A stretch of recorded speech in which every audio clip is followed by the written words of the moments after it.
তিনি ছিলেন গরিবের হিরো, সাধারণ মানুষের মনের কথা বলা এক পর্দার কিংবদন্তি, অ্যাকশন, রোমান্স আর প্রতিবাদের নায়ক। বাংলা চলচ্চিত্রের ইতিহাসে যিনি হয়ে আছেন এক অমর নাম, তিনি চিত্রনায়ক মান্না।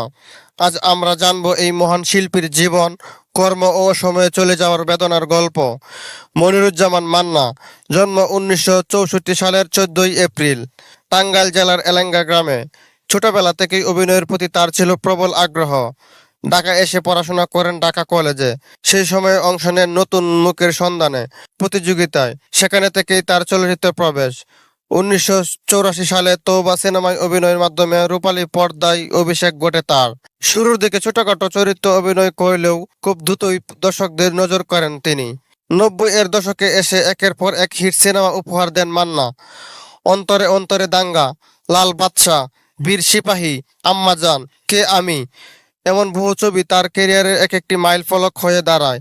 তিনি ছিলেন একমাত্র নায়ক যিনি প্রতিনিয়ত বাণিজ্যিকতার পাশাপাশি সমাজ সচেতন সিনেমা করতেন। একসময় বলা হতো মান্না মানে হাউসফুল শো। তিনি হয়ে উঠেছিলেন গণমানুষের নায়ক। মান্না কেবল অভিনেতাই নন, ছিলেন একজন সফল প্রযোজক। নিজের প্রযোজনা প্রতিষ্ঠান গীতাঞ্জলি চলচ্চিত্র থেকে উপহার দিয়েছেন মানসম্মত কাজ। একই সঙ্গে ছিলেন বাংলাদেশ চলচ্চিত্র শিল্পীর সমিতির সাধারণ সম্পাদক। যে কোনো অন্যায়ের বিরুদ্ধে প্রতিবাদী ছিলেন তিনি। চলচ্চিত্র জগতের শৃঙ্খলা ফেরানো, অশ্লীলতা রোধ সহ অনেক গুরুত্বপূর্ণ ভূমিকা ছিলেন মান্না। ব্যক্তি জীবনে মান্না ছিলেন অত্যন্ত সাদাসিধে মানুষ। তার স্ত্রী শেলি মান্না এবং একমাত্র পুত্র রয়েছে। পরিবারকে সময় দেওয়া, চলচ্চিত্রের প্রতি ভালোবাসা, এই নিয়ে তার দিন চলত। তিনি ছিলেন বিনয়ী, দায়িত্বশীল এবং আন্তরিক একজন মানুষ। 2008 সালের 17 ফেব্রুয়ারি হৃদরোগে আক্রান্ত হয়ে মাত্র 44 বছর বয়সে না ফেরার দেশে পাড়ি জমান মান্না। তার মৃত্যুর খবর শোকাচ্ছন্ন হয়ে পড়েন পুরো দেশ। চলচ্চিত্র জগতে তৈরি হয় অপূরণীয় শূন্যতা। দর্শক আজও বিশ্বাস করতে পারেন না এমন এক নায়ক এভাবে হঠাৎ করে চলে যেতে পারেন।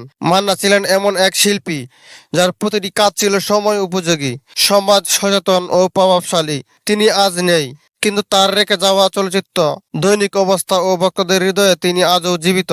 তার সিনেমাগুলো নতুন প্রজন্মের কাছেও হয়ে উঠেছে অনুপ্রেরণা। তিনি ছিলেন জনগণের নায়ক, মাটির মানুষ এবং বাংলা সিনেমার হৃদয়।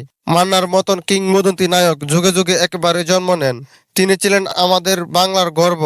আসুন আমরা সবাই বলিনি মান্না ভাই, আপনি আজও আছেন আমাদের হৃদয়ে। ভিডিওটি ভালো লেগে থাকলে লাইক দিন, সাবস্ক্রাইব করুন এবং কমেন্টে লিখুন চিরস্মরণীয় মান্না ভাই।